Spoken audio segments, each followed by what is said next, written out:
Hey, what's up everyone? Hope you're doing great. I want to walk you through everything that changed with the latest Borderlands 4 update 1.0 and 10, and explain why a bunch of the stuff you're seeing in-game feels different and sometimes a little messy right now.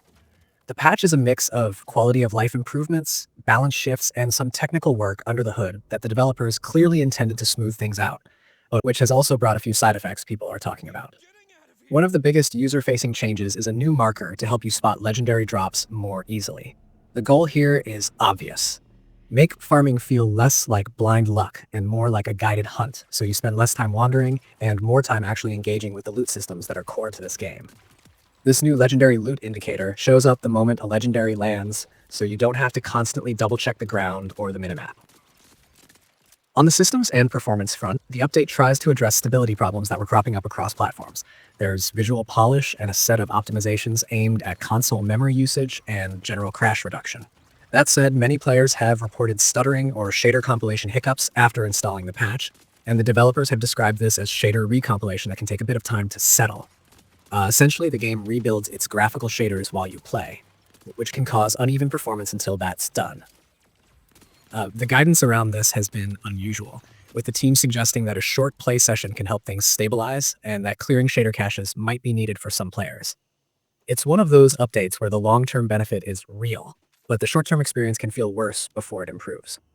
Another feature people have been excited about is the addition of a field of view slider for console players. PS5 and Xbox Series X finally got this option, giving you more control over how much of the world you see at once. It's something PC players are used to, but having it on consoles is a huge comfort and accessibility improvement, especially for players who get motion discomfort or prefer a wider view during chaotic firefights. The studio did mention that higher FOV settings may affect performance, so choice, get more visibility, but be prepared for potential dips in frame rate depending on your setup. For many players, it's worth it, but it's one of those tweaks you'll want to experiment with to find what feels right. Balance and tuning were also a major component of this update.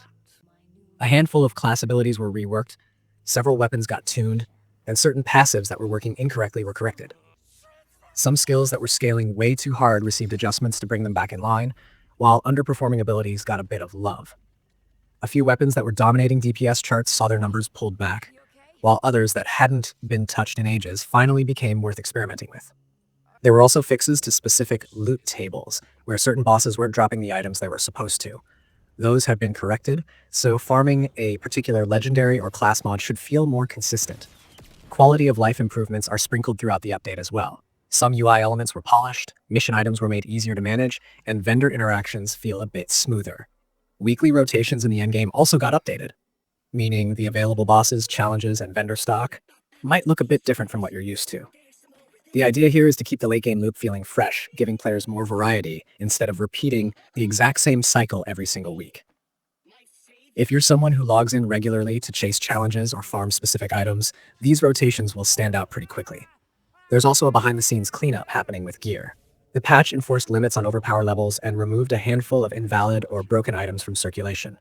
For some players, this came as a shock because certain pieces of gear they used heavily suddenly disappeared or had their stats reset.